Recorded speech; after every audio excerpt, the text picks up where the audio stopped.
All right, so differential rate law looked at how rates changed as a result of concentration changes. Integrated rate law is going to look at how concentrations can impact the rate based on how long they take to be changed.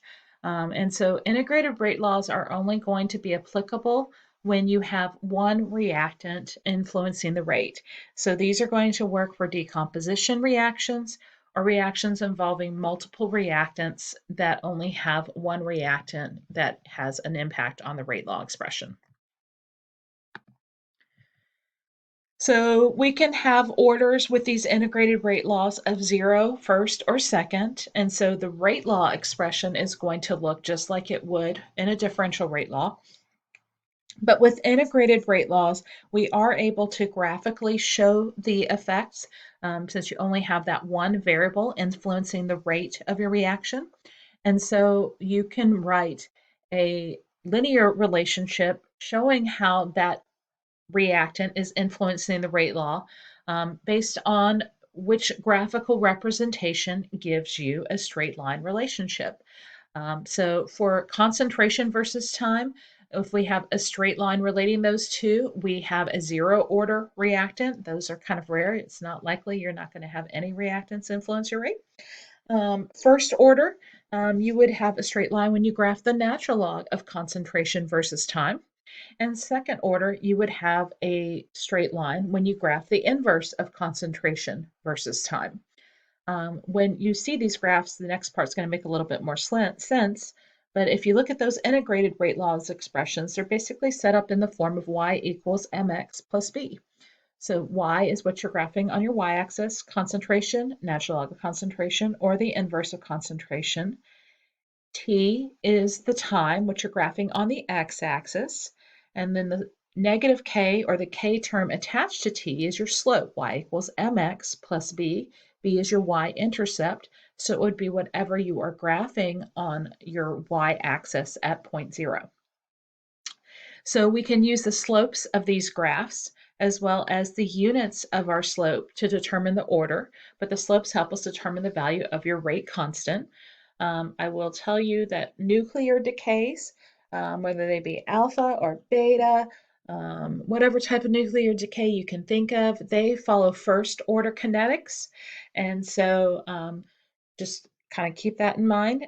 We can calculate the half-life for any radioactive sample, which is why that's specifically listed for first order, by taking the initial amount we have, taking the natural log of that value, and subtracting it away from the value at the half-life.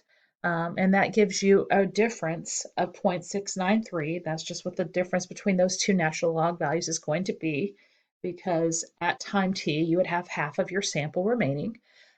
So your half-life equation is equal to 0.693 over the rate constant for a first order expression. So here you can kind of see the graphs. If you look at concentration versus time for 0 order, as opposed to natural log of concentration versus inverse of concentration, the other one with a straight line, the one that gives you the most linear data, is concentration versus time. If we look at it for first order, again, concentration and inverse of concentration gives us curves, but only natural log of concentration is going to give us a straight line versus time. And in both of those first two linear relationships, you see that the slope is negative, which is why k is equal to the negative of your slope. But with the second order, because the concentration is decreasing, but we're taking the inverse of that concentration, the slope is actually positive. For concentration and natural log of concentration, there's a curve, but for inverse of concentration, it is a straight line in the positive direction, so your slope is equal to your k. Okay, I didn't know I didn't animate this one. Sorry about that. So decomposing SO2Cl2 is first order. So by telling us it's first order, we're telling us that that natural log of concentration versus time is depicting this relationship. And we are given the half-life for this process. And we want to know what the rate constant is. Well, just from what I talked about on the previous slide, half-life can be calculated using the rate constant, so we can go in the opposite direction and use our rate constant, our half-life to calculate our rate constant. We know what the value is of our half-life. Substitute that in, divide 0.693 by that value, and because it was in seconds, the units of our constant are going to be seconds to the negative first. The units of your constant, again, can tell you the order of your reaction. If you are zero order, you would have to keep the molarity term along with the time term and with your rate constant. When you are first order, the molarity term or the pressure term would cancel out, so you'd be left with just time. Second order, you would also have a molarity term, but it would be in the denominator. So here we have this reaction again, and you're asked how you would explain this rate constant graphically. You would have to graph your concentrations in terms of natural logs.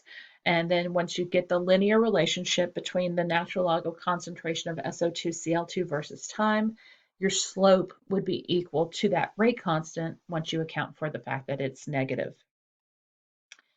And then finally in part C, you are given the rate constant at a different temperature, 2.2 times 10 to the negative fifth. What is the half-life at this temperature?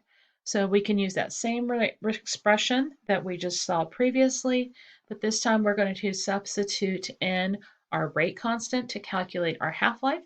And when we do that, we get that it would take roughly 32,000 seconds.